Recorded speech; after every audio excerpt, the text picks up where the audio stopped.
Terima kasih saudara, Anda masih di Suara Unggul Kompas TV. Dan di segmen ini tentunya kita akan membahas soal suara ataupun hasil hitung cepat dari Provinsi DKI Jakarta. Dari berbagai lembaga survei sudah merilis hasil hitung cepat sementara. Kita boleh simak saudara hasil hitung cepat dari Litbang Kompas. Ada 3 pasangan calon yang maju dalam Pilkada DKI Jakarta. Pasangan calon nomor urut 1, Ridwan Kamil dan Suswono yang didukung oleh 13 partai politik dari Kimples, Golkar, PKS, Gerindra, Nasdem, P3, PKB, PSI, Demokrat, PAN, Garuda, Gelora Perindo, dan juga PBB. Saat ini mendapatkan perolehan suara sementara 40,08. Sementara pasangan calon nomor urut 2, Dharma Ponrekun dan Kunwardana yang maju dalam jalur perseorangan atau independen mendapat perolehan suara 10,48%.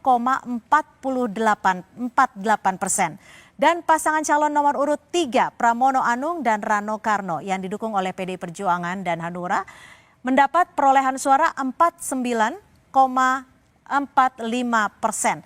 Itu adalah suara masuk sementara dari perhitungan survei Litbang Kompas. Lalu kita akan simak perhitungan dari SMRC, Saiful Mujani Research and Consulting, di mana pasangan calon nomor urut 1, RK Suswono, mendapat perolehan suara sementara dari SMRC sebanyak 38,90%.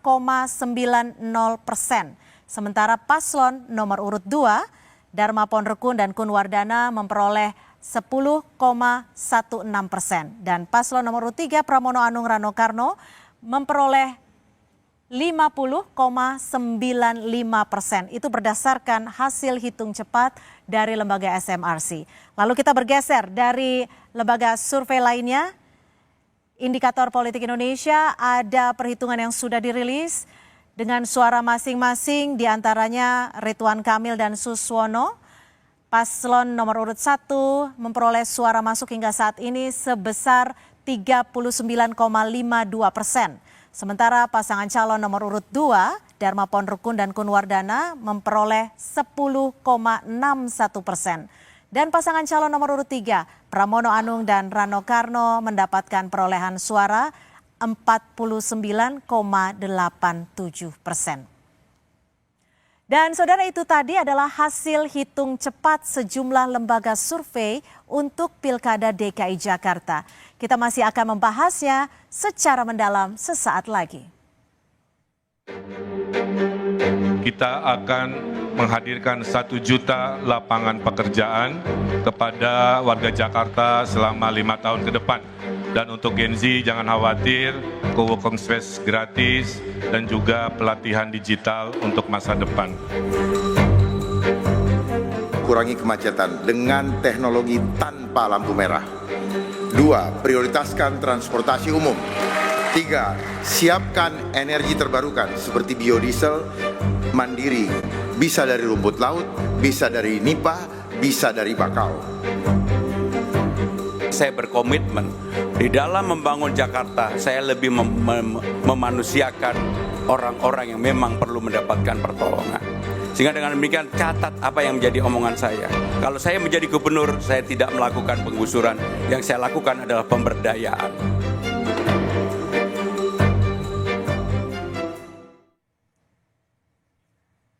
Saudara, hasil hitung cepat SMRC, pasangan Pramono Rano unggul atas pasangan Ridwan Kamil Suswono dan juga pasangan Dharma Kun. Faktor apa yang membuat pasangan yang diusung PDIP ini unggul di hitung cepat Pilkada Jakarta? Kita akan membahasnya bersama dengan peneliti dari SMRC, Mas Saidiman Ahmad. Selamat malam, terima kasih sudah bersama kami di Suara Unggul Kompas TV. Ini saat ini suaranya unggul di pasangan calon nomor urut 3. Yap. Apa yang menurut Anda dari lembaga survei Anda membuat paslon ini unggul sementara? Saya kira ada banyak faktor ya. Salah satu yang penting adalah mungkin faktor sosiologis. Kenapa faktor sosiologis ini penting menurut kami adalah karena di Jakarta ini tidak ada incumbent. Jadi publik perlu mencari alasan untuk kemudian mendukung. Dan salah satu faktor yang biasa dikemukakan oleh para political scientist adalah faktor sosiologis, terutama kalau tidak ada incumbent. Kita melihat di Jakarta misalnya komposisi penduduk, demografi misalnya, ada 3 etnisitas paling terbesar di Jakarta, Jawa, Betawi, dan Sunda. Ya. Dan 2 yang teratas ini saya kira lebih banyak direpresentasikan oleh pasangan Pramono Dul, dan terutama pada etnis Betawi. Bang Dul ini benar-benar mampu merepresentasikan etnisitas ini, sehingga kita lihat terjadi perubahan misalnya komposisi di Jakarta, wilayah-wilayah yang sebelumnya mungkin bukan basisnya PDI Perjuangan itu kemudian juga berhasil diraih oleh pasangan ini. Kemudian faktor kedua saya kira juga ada faktor endorsement dari tokoh, terutama tokoh yang paling populer di Jakarta yaitu Anies Baswedan.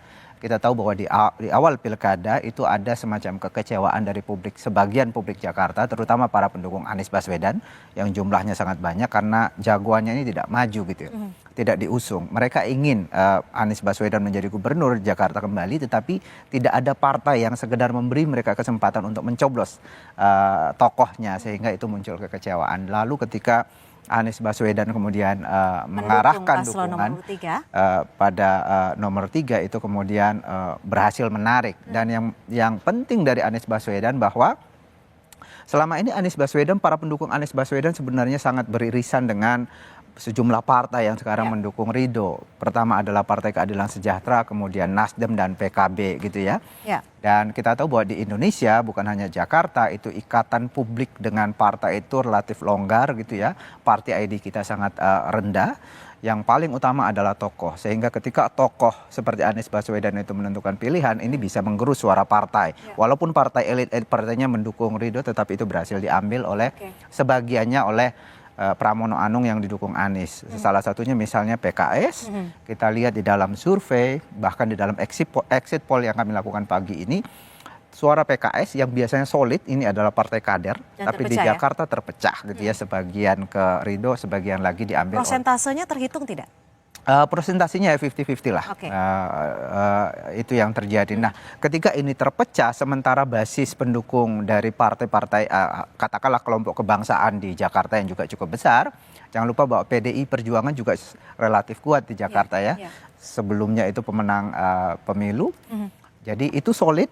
Kemudian kelompok minoritas juga solid ke Pramono Rano, tapi pada saat yang sama mereka berhasil melakukan penetrasi ke basis yang lain. Ini kalau dilihat dari data masuk sudah sebanyak 99,33% dan menunjukkan bahwa Pramono Rano memperoleh 50,95%. Tapi tetap kita masih menunggu hasil hitungan resmi dari KPU Provinsi DKI Jakarta. Namun kalau dari SMRC ini mencatat tidak suara yang sempat swing voter tidak punya pilihan itu bergesernya kemana? Kalau kita lihat dari data ini, kami survei terakhir awal November, waktu itu masih ada 9,8% warga yang belum menentukan pilihan. Kalau kita lihat dari data ini itu terbagi ya, terutama ke pasangan nomor 2 dan pasangan Pramono Rano. Ketika itu pasangan nomor 2 misalnya suaranya sekitar 5,1%. Itu artinya ada sekitar 5% ke Dharma Pungrekon, kemudian sisanya itu ke Pramono Anung, waktu itu suaranya sekitar 46%. Jadi ke sini, sementara pasangan Ridwan Kamil, Suswono tampaknya tidak mengalami perubahan berarti. Kalau tadi sudah kita bahas ada perpecahan suara parpol, ada juga soliditas dari pemilih. Kalau yang menguatkan dari pemilih-pemilih ini apa sih? Apakah figur dari pasangan calon kah, tokoh kah, atau memang sudah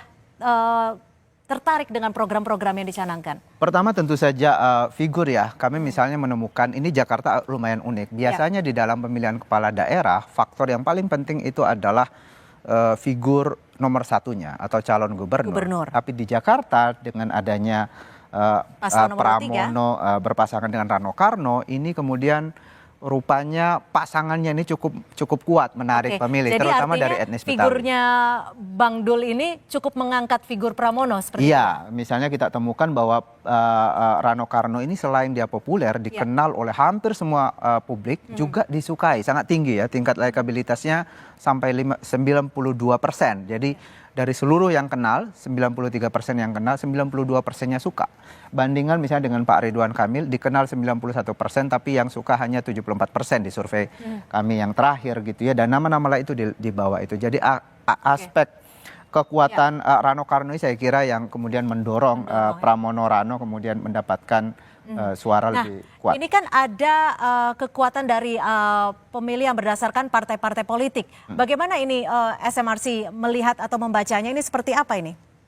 Ya, kita lihat di sini kalau kita jumlahkanlah secara keseluruhan ya kekuatan partai-partai pendukung Ridwan Kamil Suswono di Jakarta itu kan kalau tidak salah sekitar 86% ya, melawan sekitar 14-15% kekuatan Pramono Anung. Dari situ saja kelihatan bahwa Pramono Anung berhasil mengambil ya sebagian suara dalam jumlah yang cukup signifikan dari partai-partai pendukung Ridwan Kamil. Dan kalau kita lihat di sini misalnya PKB yang secara resmi mendukung Ridwan Kamil itu sebagian besarnya berhasil ditarik. Ya. Bahkan sampai 57%. Ya, 57%. Golkar misalnya juga itu berimbang gitu ya, ditarik juga. Padahal ini adalah partainya Pak Ridwan Kamil gitu ya. Betul. Nah, bahkan bisa dikatakan Ridwan Kamil 44%.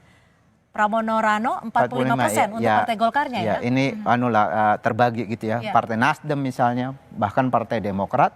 Sementara pada saat yang sama pendukung utama pasangan ini sangat solid ya, 68% PDI Perjuangan gitu. Jadi itu yang terjadi di Jakarta. Menurut saya ini menunjukkan sekali lagi fakta bahwa di Jakarta dan saya kira di Indonesia faktor partai itu tidak begitu penting ya, karena party ID itu sangat rendah gitu. Ketika kita berbicara soal kepala daerah artinya. Ya, betul, bahkan juga presiden ya. Kita menghadapi beberapa kali fenomena di mana partai-partai yang berkumpul lebih banyak mendukung satu figur itu bisa dikalahkan atau setidaknya kompetitif dengan calon yang didukung oleh sedikit partai. Kalau dilihat dari faktor geografis historikalnya bagaimana nih Mas Said? Karena kan kita tahu kalau RK itu kan berasal dari Jawa Barat, itu akan mempengaruhi tidak?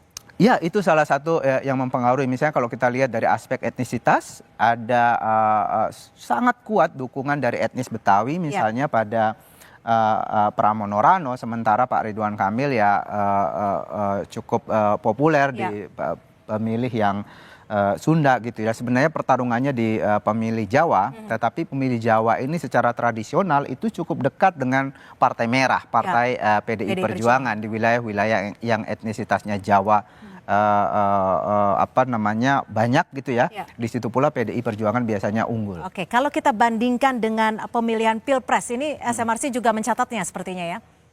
Oke, kita coba lihat ini exit poll Pilkada 2024 Pilkada Jakarta, pemilihan di Pilpres kan kalau dibanding-bandingkan kan bisa dikatakan seperti ini data yang diperoleh SMRC ya. Ya, ini juga menarik ya. Jangan lupa bahwa di Jakarta ini kan sebenarnya suara Pak Prabowo dengan Anies Muhaimin ketika itu sama-sama 41%, seimbang sebenarnya.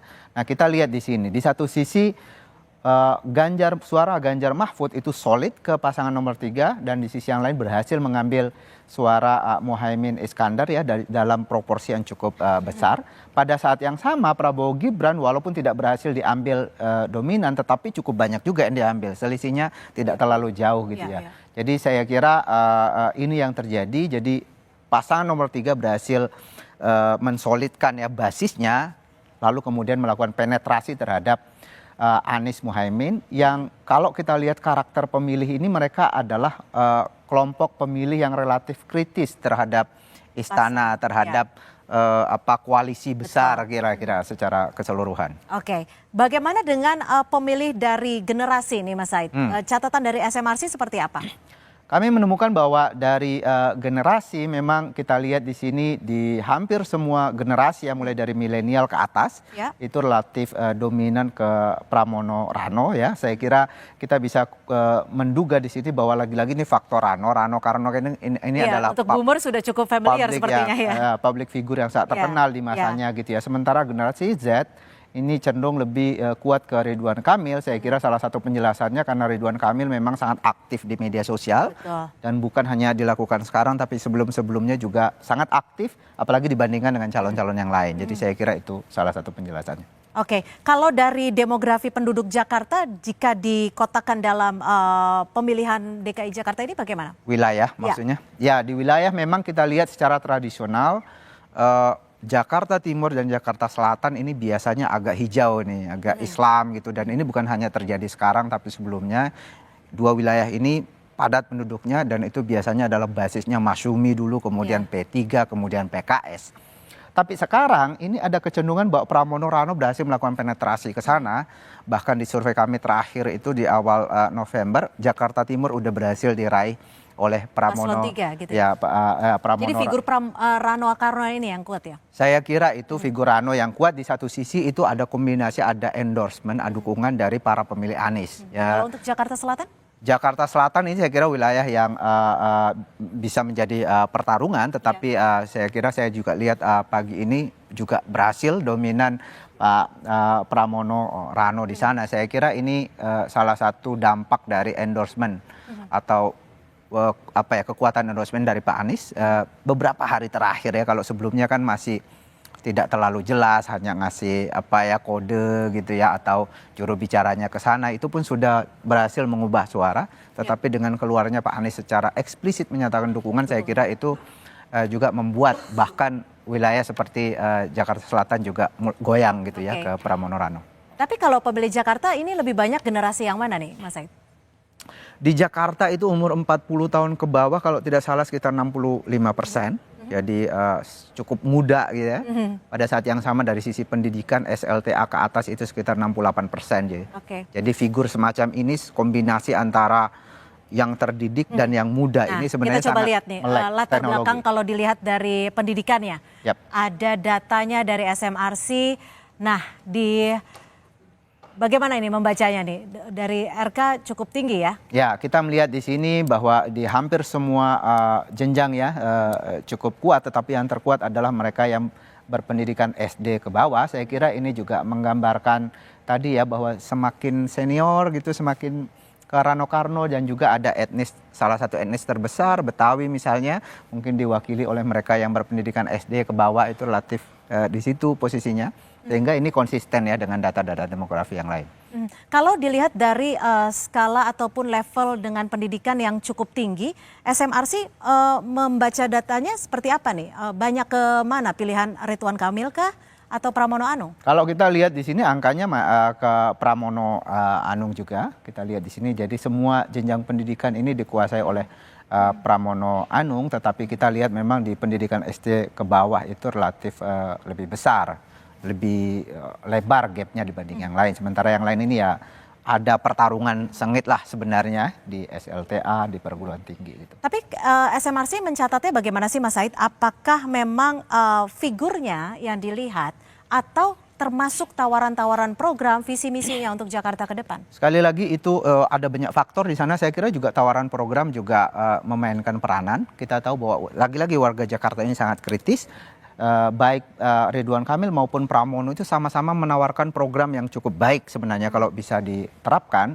Beda antara keduanya saya melihat itu Ridwan Kamil lebih idealis tawaran programnya. Misalnya katakanlah yang paling terkenal itu adalah membangun warga Jakarta tinggal di situ, kemudian nge-mall di situ, berkantor juga di situ untuk mengurangi kemacetan gitu ya. Itu program yang sangat ideal gitu. Tetapi apakah itu mungkin dilakukan? Apalagi apakah itu mungkin dilakukan dalam 5 tahun, realistis atau tidak, itu yang membedakan. Sementara misalnya Pramono Anung dan Rano Karno menawarkan solusi untuk kemacetan itu dengan mengatakan ya rendah hati, mengatakan bahwa persoalan ini tidak bisa diselesaikan hanya oleh pemerintah provinsi, kita harus melakukan kolaborasi dengan pemerintah di sekitar Jakarta juga. Karena itu program seperti Transjakarta kita perlu perluas, Trans Jabodetabek, sampai Cianjur dan seterusnya, itu kan lebih realistis gitu. Mungkin tidak ideal, tetapi itu mungkin dilakukan. Jadi lebih masuk akal. Ya, di tengah masyarakat yang kritis, janji gratis ini gratis itu mungkin itu tidak cukup. Tapi apakah itu mungkin dilakukan atau tidak? Karena masyarakatnya dan warganya juga sudah berpikir lebih kritis seperti betul. itu. Nah, Mas Said, kalau dilihat dari pemilih di DKI Jakarta, dari level-level pendidikannya, mana sih yang lebih mendominasi? Lulusan perguruan tinggi kah, SLTA, atau lulusan SLTP atau SD? Lulusan SLTA ke atas itu mendominasi? Iya, 68%. Jadi cukup besar sebenarnya wilayah ini. Sehingga ya perlu memenangkan mereka secara signifikan sebetulnya untuk kemudian memastikan kemenangan. Oke, sebenarnya kan kalau kita bicara soal DKI Jakarta itu begitu banyak cerita sebenarnya saat maju di Pilkada DKI Jakarta. Ada tidak data dari SMRC yang mencatat bahwa mereka yang tadinya belum tahu pilihan, akhirnya bergeser ke pilihan mana? Kalau kita lihat tadi itu untuk beberapa minggu terakhir, setidaknya 3 minggu terakhir itu saya melihat ada pergeseran antara mereka yang belum menentukan pilihan kepada 2 pasangan, Dharma Pongrekun dan Pramono Rano. Ternyata ya, sebelumnya kita tidak tahu 9,8% ini pendukung siapa sebenarnya, tetapi data hasil ini kemudian menunjukkan kepada kita bahwa ini terdistribusi ke 2 pasangan ini. Bahkan Ridwan Kamil sedikit ditarik gitu ya, walaupun tidak signifikan. Dari 39,1 menjadi 38. Ini data masuk di SMRC sudah 100% artinya ya. Sampai saat ini sudah 100% dengan perolehan pasangan calon nomor urut 1 RK Suswono 38,80%. Dan paslon nomor urut 2 10,17%, paslon nomor urut 3 Pramono Rano 51,03. Mas Said, ini margin of error dari SMRC berapa sih Mas? Plus minusnya? Untuk data yang 100% ini margin of error kami 1,2%. 1,12%. Bagaimana tuh secara awam membacanya? Artinya bisa 52, sekian persen? Ya, bisa ke atas atau 50, atau masih di bawah, sedikit di bawah 50% ini. Misalnya kalau kita kurang ya. Masih bisa di bawah 50%? Masih 49,9%. Jadi margin errornya 1,12% ya? 1,2. Oke, jadi kemungkinan masih banyak nih ya? Tidak banyak sebenarnya, tapi sedikit lagi, tipis sekali.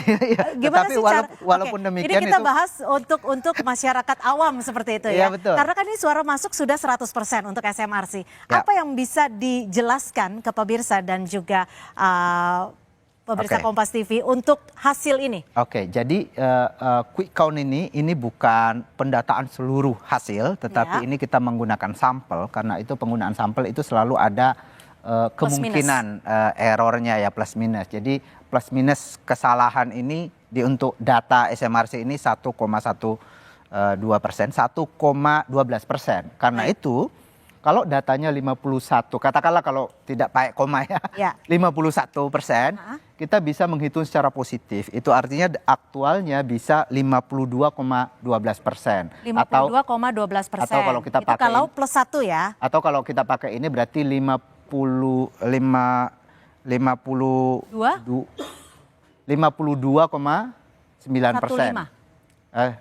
Ya, 52,9%. Kalau kita baca minus, negatif, itu bisa paling mentok itu 49,9%. 49,9%. Ya. Artinya saat ini adalah suara masuk 100% untuk lembaga survei SMRC, tapi tetap kita masih akan menunggu penghitungan resmi dari KPU Jakarta. Nah, ini dia masih kita akan nantikan hasil dari pengumuman resmi ya, Mas Said ya. Tapi menarik sekali karena apapun bisa terjadi karena masih ada margin of errornya 1,12%. Dan saudara, kita masih akan membahas bagaimana pertarungan di Sumatera Utara usai jeda, tetap di Suara Unggul Kompas TV.